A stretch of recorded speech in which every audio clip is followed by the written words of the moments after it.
ময়মনসিংহে সিইসি দিনের ভোট রাতে হওয়ার কোনো সুযোগ নেই। জানাবো আয়না ঘরে আটকে রেখে কিডনি কেটে নেওয়া হতো। দেশে যারা আছেন হাসনাতকে বুক দিয়ে আগলে রাখুন বলছেন পিনাকি। এবং সর্বশেষ জানাবো জাহাজের খোঁজ নিতে কারাগার থেকে টেন্ডার বিজ্ঞপ্তির কাগজ আনালেন হাজী সেলিম। শুনছিলেন সংবাদ শিরোনাম, এবারে বিস্তারিত। ময়মনসিংহে সিইসি দিনের ভোট রাতে হওয়ার কোনো সুযোগ নেই। আসন্ন নির্বাচনে দিনের ভোট রাতে হওয়ার কোনো সুযোগ নেই বলে জানিয়েছেন প্রধান নির্বাচন কমিশনার এএমএম নাসির উদ্দিন। সকাল 10টার দিকে ময়মনসিংহ সিটি কর্পোরেশন মিলনায়তনে ভোটার তালিকা হালনাগাদ ও ত্রয়োদশ জাতীয় সংসদ নির্বাচন উপলক্ষে ময়মনসিংহ অঞ্চলের নির্বাচন কর্মকর্তাদের সঙ্গে মত বিনিময় সভায় তিনি এসব কথা বলেন।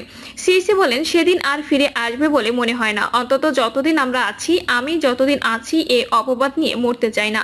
18 কোটি মানুষের দায় নিয়ে আমি মরতে চাই না। যা করব সহিনিয়তে, সঠিকভাবে আইন কানুন মেনে করব, বিবেকের সায় নিয়ে নিরপেক্ষভাবে কাজ করে যাচ্ছি। সিইসি বলেন, আমরা সারা দেশের নির্বাচন কর্মকর্তাদের নিরপেক্ষতার জন্য শপথ করিয়েছি। রমজানের প্রথম দিনে তারা হাত তুলে শপথ করেছেন কারো দ্বারা প্রভাবিত হবেন না, সম্পূর্ণ নিরপেক্ষভাবে আইন কানুন মেনে তারা নির্বাচন পরিচালনা করবেন। অতীতে যা হয়েছে তার পুনরাবৃত্তি যেন না হয়, সেটাই আমাদের লক্ষ্য।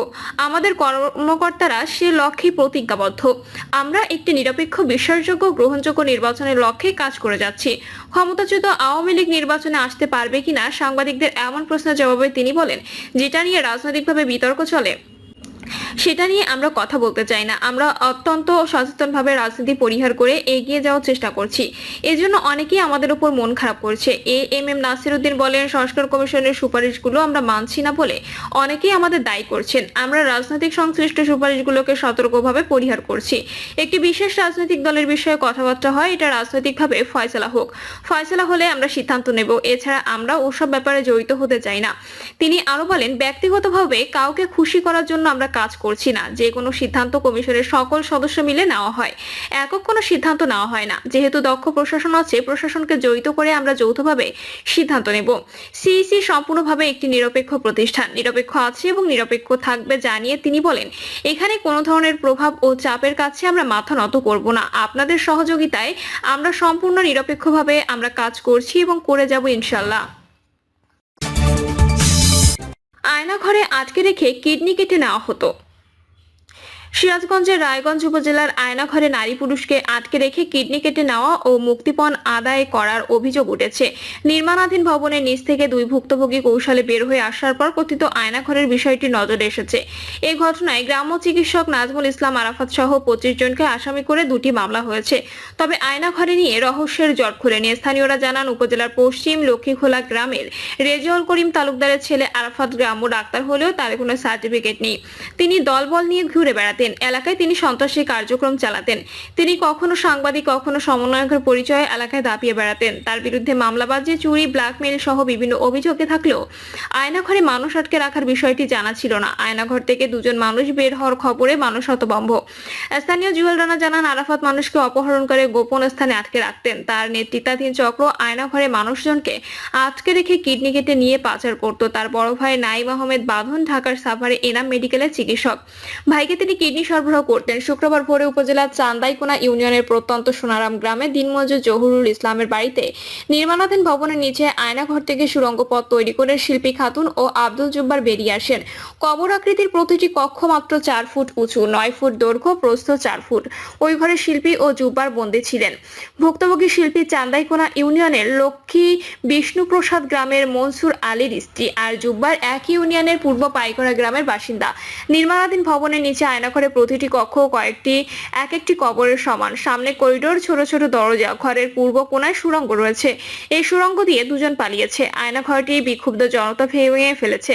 চান্দাইকোনা ইউনিয়ন পরিষদের 3 নম্বর ওয়ার্ডের মেম্বার জহুরুল ইসলাম বলেন, সোনারাম গ্রামের জহুরুল একজন কুলি। হঠাৎ করে তার বাড়িতে ভবন নির্মাণের বিষয়টি নিয়ে সবার মনে সন্দেহের সৃষ্টি হয়। আরাফাতের টাকায় ভবনটি নির্মাণ হচ্ছে বলে গ্রামবাসীর ধারণা। তিনি আরো বলেন, মাটির নিচে যেভাবে ছোট ছোট কক্ষ নির্মাণ করা হয়েছে তাতে ধারণা করা যায় সেটি একটি টর্চার সেল। সম্ভবত মানুষ ধরে এনে সেখানে নির্যাতন করা হতো। এছাড়া সোনারাম গ্রাম থেকে প্রায় 2.5 কিলোমিটার দূরে পশ্চিম লক্ষ্মীখোলা গ্রামে আরাফাতের বাড়িতে ইরিধানের প্রজেক্টে আরেকটি আয়নাঘরের সন্ধান পাওয়া যায়। এই আয়নাঘরে 3টি কক্ষ, শব্দ যাতে বাইরে আসতে না পারে সেজন্য 2 স্তরের দেওয়াল নির্মাণ করা হয়েছে। ভুক্তভোগী শিল্পী খাতুন বলেন, 5 মাস আগে রাস্তা থেকে আমাকে মাইক্রোবাসে তুলে মুখে টেপ ও হাত বেঁধে ফেলে কয়েকজন 1 মাস অন্য একটি জায়গায় বন্দি রেখেছিলেন। পরে ওই ভবনের নিচতলা ছোট একটি কক্ষে শিকল দিয়ে বেঁধে রাখে। আমার কিডনি নেওয়ার হুমকি দিত তারা। আমার 1 মাসের আগে বৃদ্ধ জুব্বারকে সেখানে আনা হয়। তার কাছ থেকে জমি ও কিডনি নিতে চেয়েছিল তারা। তিনি আরো জানান, জুব্বারের পায়ে একটি ক্ষত ছিল। সেই ক্ষত ড্রেসিং করার জন্য ভেতরে একটি কাঁচি রেখে যায় আরাফাত। সেই কাঁচি দিয়ে 4-5 দিন ধরে সুড়ঙ্গ তৈরি করে বের হন তারা। আব্দুল জব্বার বলেন, আরাফাত কৌশলে মোটরসাইকেলে চড়িয়ে ওই আয়নাঘরে নিয়ে বন্দি করেছিল। কেন বন্দি করেছিল এমন প্রশ্নের জবাবে তিনি বলেন, আমার জমির খতিয়ান নম্বর ও দলিল কোথায় রেখেছি সেটা জানতে চেয়েছিল, আমি বলিনি। এজন্য শিকলে তার হাত পা বেঁধে রেখেছিল। টানা 2 থেকে 3 দিন খাবার দেওয়া হতো না। ডান পায়ের উরুতে ইনজেকশন দিয়ে মাঝে মধ্যে আঘাত করতো আমাকে। গোপন ঘরে তাদের দিনে একবার খেতে দেওয়া হতো। গোসলের কোনো ব্যবস্থা ছিল না। পুলিশ জানায়, ঘটনাটি বেশ রহস্যজনক। বৃদ্ধ ও নারী সেখানে 5-6 মাস কিভাবে ছিলেন সেটি নিয়ে প্রশ্ন রয়েছে। ভবনটি দেখেও 6 মাসের পুরনো মনে হয় না। আবার কথিত আয়নাঘরটি তৈরি হয়েছে সেটিও সঠিক। কোনো অপরাধমূলক কর্মকাণ্ডের উদ্দেশ্য নিয়ে ঘরটি নির্মাণ করা হয়েছিল। রায়গঞ্জ থানার ভারপ্রাপ্ত কর্মকর্তা মোহাম্মদ আসাদুজ্জামান জানান, একজন নারী ও একজন পুরুষকে আটকে রাখার অভিযোগে গ্রাম্য চিকিৎসক নাজমুল ইসলাম আরাফাত সহ 25 জনকে আসামি করে 2টি মামলা রয়েছে। শিল্পী খাতুনকে বন্দি রাখার অভিযোগে তার স্বামী মনসুর রহমান বাদী হয়ে এবং জুব্বারকে বন্দি রাখার অভিযোগে তার ছেলে শফিকুল ইসলাম বাদী হয়ে থানায় মামলা করেছেন। 2টি মামলাতেই আরাফাতকে প্রধান আসামি করা হয়েছে। গ্রেপ্তার দেখিয়ে আদালতের মাধ্যমে তাকে কারাগারে পাঠানো হয়েছে। তিনি আরো বলেন, আয়নাঘরের ব্যাপারে তদন্ত চলছে। এ বিষয়ে জেলা গোয়েন্দা পুলিশের ওসি ইকরামুল হুসাইন বলেন, অন্য আসামিরা গ্রেপ্তার হলে কথিত আয়নাঘরের প্রকৃত রহস্য জানা যাবে। তবে প্রাথমিকভাবে ধারণা করা হচ্ছে বিভিন্ন লোককে তারা বন্দী করে টাকা আদায় করত। দেশে যারা আছেন হাসনাতকে বুক দিয়ে আগলে রাখুন, বলছেন পিনাকি। গাজীপুরে জাতীয় নাগরিক পার্টির মুখ্য সমন্বয়ক হাসনাত আব্দুল্লাহর গাড়িতে হামলার ঘটনায় তীব্র প্রতিক্রিয়া জানিয়েছেন লেখক, অ্যাক্টিভিস্ট ও রাজনৈতিক বিশ্লেষক পিনাকি ভট্টাচার্য। পিনাকি লেখেন, হাসনাত আব্দুল্লাহ জুলাই বিপ্লবের আত্মাকে ধারণ করে। তার উপরে হামলা জুলাই বিপ্লবের স্পিরিটের উপরে হামলা। হাসনাত আব্দুল্লাহকে রক্ষা করা আপনার আমার সবার দায়িত্ব। তিনি আরো বলেন, আমি দেশে থাকলে ওকে বুক দিয়ে আগলায় রাখতাম। যারা দেশে আছেন তারা হাসনাতকে বুক দিয়ে আগলায় রাখুন। এর আগে সন্ধ্যায় গাজীপুরে একদল অজ্ঞাত দুর্বৃত্ত এনসিপির দক্ষিণাঞ্চলীয় মুখ্য সংগঠক হাসনাত আব্দুল্লাহর গাড়িতে হামলা চালায় বলে জানা যায়।